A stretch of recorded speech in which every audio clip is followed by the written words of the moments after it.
darker, more melancholic version of heavy metal in a sense, because I think there's always that part of classic heavy metal in our music. There's always the backbone, but we also have a darker expression. So popish, even like something like Gwen Stefani, Kylie Minogue, or something like that. They're really tender, and then she kind of builds more on darkness, and at aggression she screams more extreme than any black metal vocalist. I think. A journey towards death, and that's pretty much what I write about all the time. So for each show we do, we are one step closer to death, and hopefully we can wait a bit more.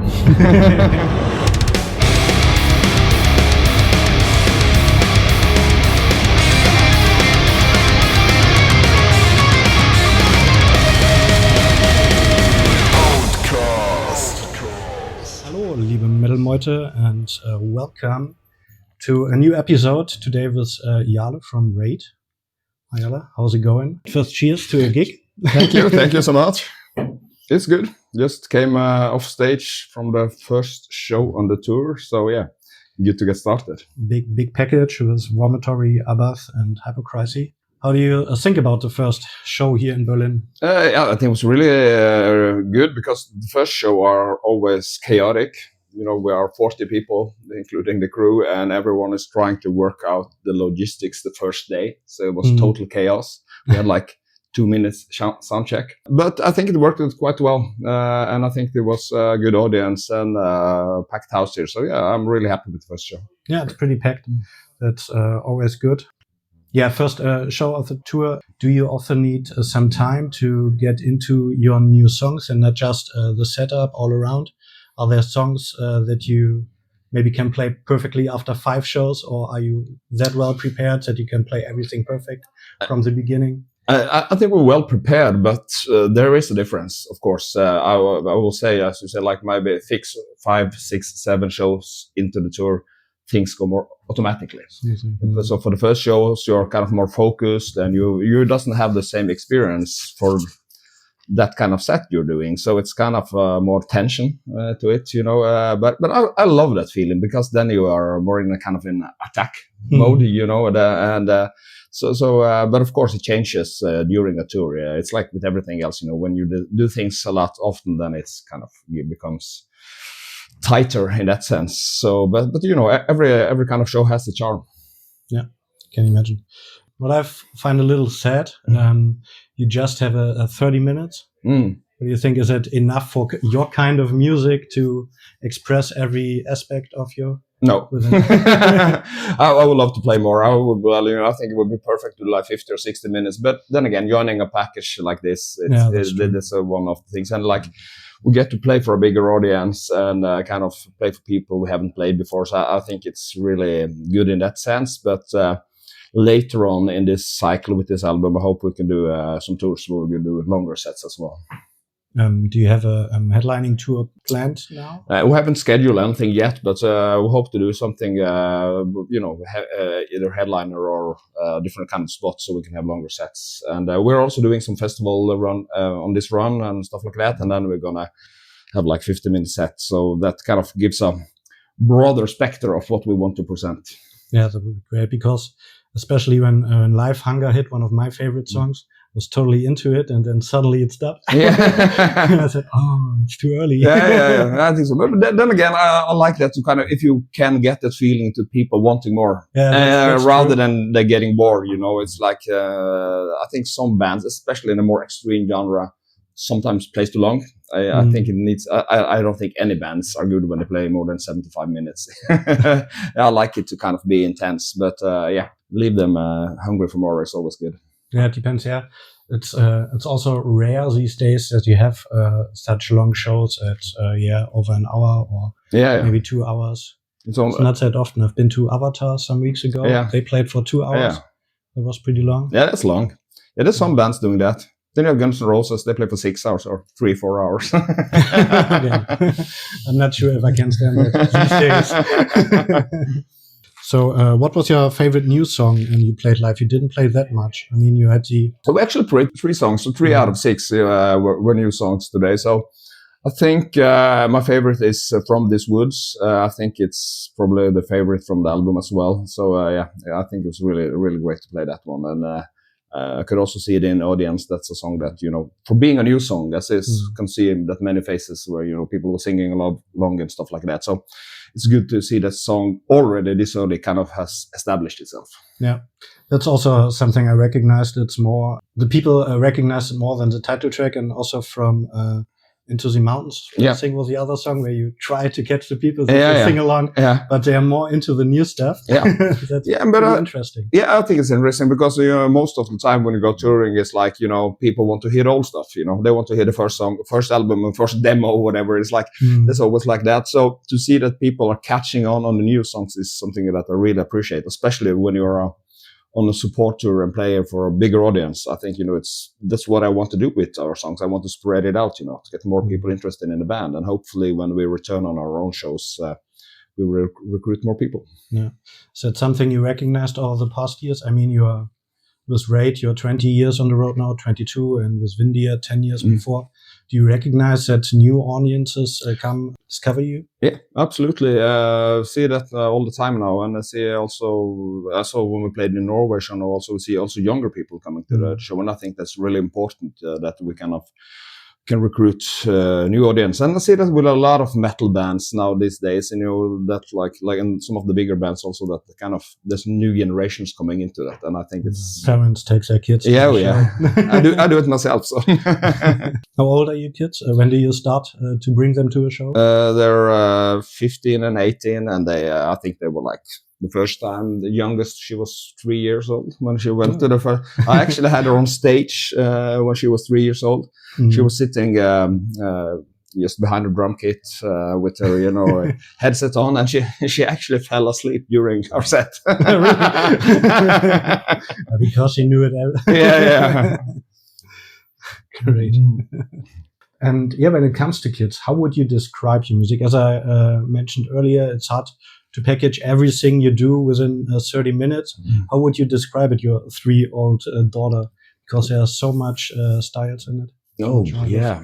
It's like, we have had different kinds of tags. It's like, of course, we come from the Sogna metal tag with Vindir and black and roll, and it's been labeled black metal, and it's more heavy metal stuff. So I think we're just kind of a darker, more melancholic version of heavy metal in a sense, because I think there's always that part of classic heavy metal in our music. That's always the backbone, but we also have a darker expression. So it's we go back and forth between the classic heavy and the more kind of Norwegian black metal sound. So I guess that mix is what we are. Yeah, that's true. For my ears, it's more the black metal station, and then you build everything around it. Yeah. But you can also say, it started everything with heavy metal. So. Yeah, it is. But you also go different ways. It is not that much metal, like the song "Loving the Dead." Yeah. You did with Agnete from Djerv. That's a killer song in every aspect. Thank you. Did you think of Agnete when you wrote the song, the lyrics, or no? They came later on. I was working on that song for a couple of years, and we also tried some basic demos with kind of our normal setup. But I immediately felt this song needs something else. I need another dimension to that song, and then I just asked Agnete, and she said, "Okay, let me listen to it." And she loved the song.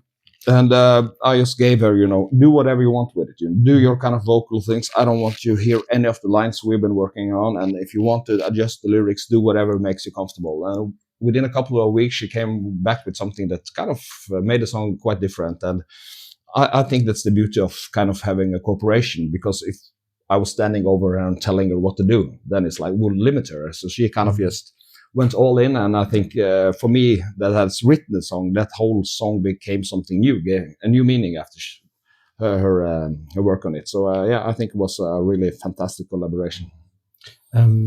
Did she do her own lyrics also, or just her expression also? I had the lyrics written, and she rewrote some of it. So she basically like 20-30% of the lyrics were added or rewritten. So she kind of developed it further. Yeah, nice. I also like the progression within the song, especially at the end when she gets really aggressive and angry. Yeah, that's what I like. I said, don't put any limits on yourself. And I think in the start of it, she kind of sounds really like popish, even like something like Gwen Stefani, Kylie Minogue, or something like that. They're really tender, and then she kind of builds more on darkness, and at aggression, she screams more extreme than any black metal vocalist, I think. So, in a way. So her range is, brilliant. And what's the topic of the song? I thought it's about that she is the killer and luring you and dragging. It's something like that, I think people can make their own interpretations. It's like, there were two things that came to mind when I started with this idea. It was that, the typical 70s California serial killer vibe, mixed up with the way that Alice Cooper wrote lyrics early in the 70s. That's what I had in the back of my head, and I wanted to be a dark, but still a bit more light and kind of funny, rather than, some of the other lyrics that are more kind of historical things and we write about, which is like doesn't have the exactly same vibe. So it's more like about tongue-in-cheek kind of vibe, and I think that kind of makes the song a bit more playful. Is that also that why you introduced Chris Pontius into the music video? Yeah, Chris has become a good friend of mine, and I played this song to him in my studio last summer, and he loved it immediately. I was like, so he just brought out his guitar, started jamming on the song, and then we stayed in touch and we talked about the music video, and I just called him up in just before Christmas, and I said, you want to come out now and do a music video? And I said, yeah, sure. 3 weeks later he arrived, and he was really into the whole music video, not just playing the role, but also trying to develop the script together with us and stuff like that. So yeah, it was a real adventure. Great. Yeah, I heard an interview that as you said, he's was also a fan of Vindia, and through social media you got connected. Yeah. So he just walked into a Swedish grocery store and he found this vinyl of Vindia and was quite surprised to see it, and he posted on social media, and then I responded to him, and we took it from there, and now we've been working together for a couple of years on different projects. So it's a small world, kind of. Yeah. But is killing serial killers, is that also a greater topic behind the record? Because also in one of my favorite songs, Build and Destroy, it's about hunting, maybe also a killer hunting. Yeah, it could be, but basically it's for me that song is about all kind of hunting, and it's kind of that kind of primal urge that you might have in your late teens or early adolescence, because I think then you're at your most you have the most drive in your life, but you're also kind of really not thinking about consequences. So what you are developing, building something all the way back. It's a thin line between development and building something and destroying it at the same time. So that kind of beautiful and stupid youthfulness is, I think it's something that defines people. And of course, you develop as a person when you get older, but I think if you can keep some of the spirit, it's not like, I'm 48 years old now, and trying to behave like a 20-year-old is just pathetic. I think that, I appreciate that I've gotten older, but still, I have the same kind of urge, drive, and spirit, So that's something that I try to maintain, and that's kind of hunt is, important. Do you still hunt this feeling of your 20s, kind of? Yeah. Or now just keep it alive? Yeah, keep it alive, but also to find new angles, develop.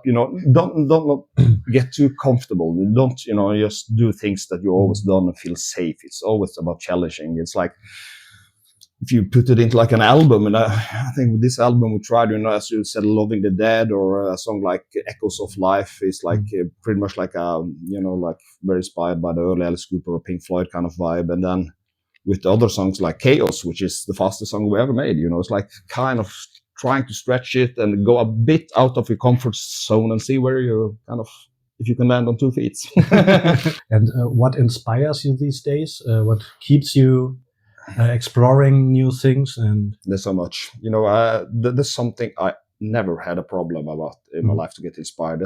It can be so many things. It can be, it's life itself, there's all kind of situation. I guess just when I'm going on tour now, meeting people, getting in shitting situations, getting angry and fed up with things, or you seeing have beautiful interaction with people. That can inspire me. Or you can also just be, staying for myself for a while and just kind of be a bit more quiet and reflect.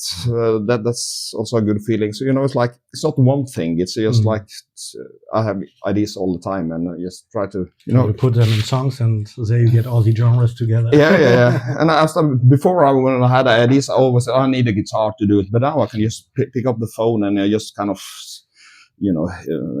sing some melody lines or talk into it. Just remember, because I think it's important, like, when you have a song that you have that kind of, why did I come up with this idea? Because when you're working on a song for like a year or something, you might, the main idea might be gone because you have put so many new elements in it. Mm-hmm. So I always sit down when I come in the process and say, why did I write this song?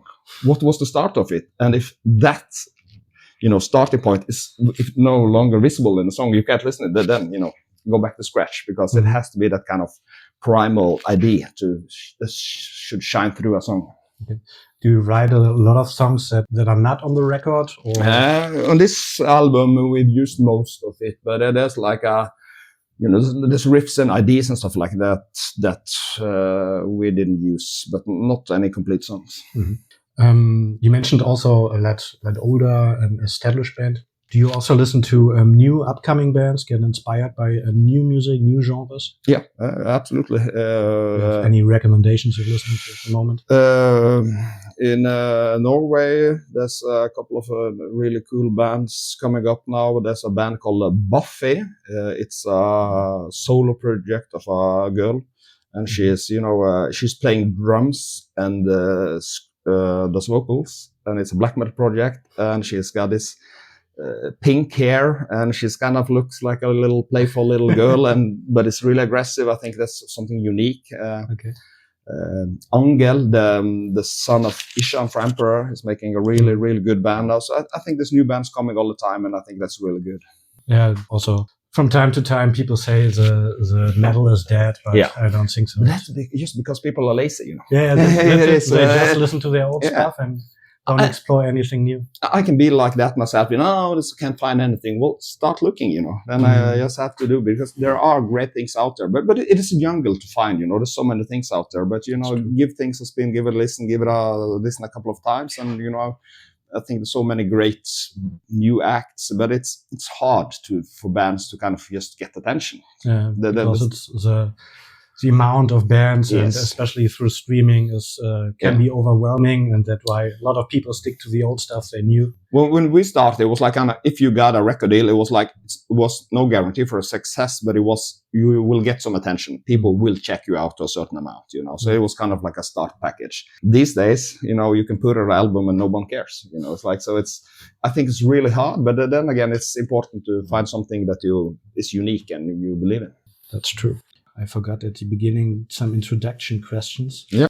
Just short answers. Okay, I'll try. To get to know you. Favorite food on tour? Favorite food on tour? Goulash. Goulash. Oh, that's a good choice. My favorite food in general. It's really good. I love that. But do you eat it before a show or after the show? No, I prefer to eat early in the day, or like kind of lunch time. Yeah. I don't like to eat before shows and in the evenings. So it's like 1 o'clock, 2 o'clock, wake up, go out, have a beer and a goulash. That's our perfect start to the day. Great. Favorite drink on tour? Doesn't matter if with or without alcohol. With alcohol, red wine. Without alcohol, Apfelschorle. Apfelschorle, great. Favorite place before and after a show? Before the show, I really like if I can go out to the city. I hate being stuck at the venue and just go and wait for the show. It's like go out in the city and just come back an hour or two before show. It's perfect. After the show, meeting up with people, have a drink. Did you have time to visit Berlin? Or no, unfortunately. You had... Not this day. It's the first day on tour, so it's like that's a bummer. I really like to visit Berlin, and I've been there many times, but today it's just been backstage. Favorite song ever, no matter if from your band or another? Master of Puppets. Great. Favorite concert or band you've been to as a guest?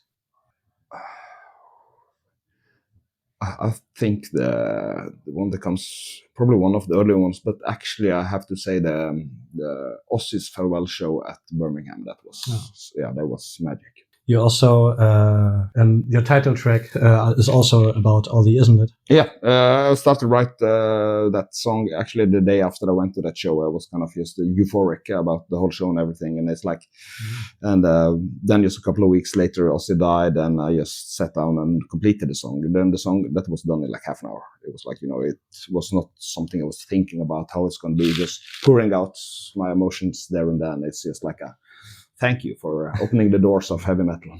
So did the sky turn black because he was coming on stage, or because he was leaving the stage? Well, I think, for me, it's just there's many meanings, I think, but it's a metaphor for the, life is just a journey towards death. And that's pretty much what I write about all the time, So for each show we do, we are one step closer to death, and hopefully we can wait a bit more. There are still lots of steps. I hope so. Favorite band to tour with, and why? Favorite bands to tour with. We had great tours with Enslaved early on. It was really, really fun to tour with them.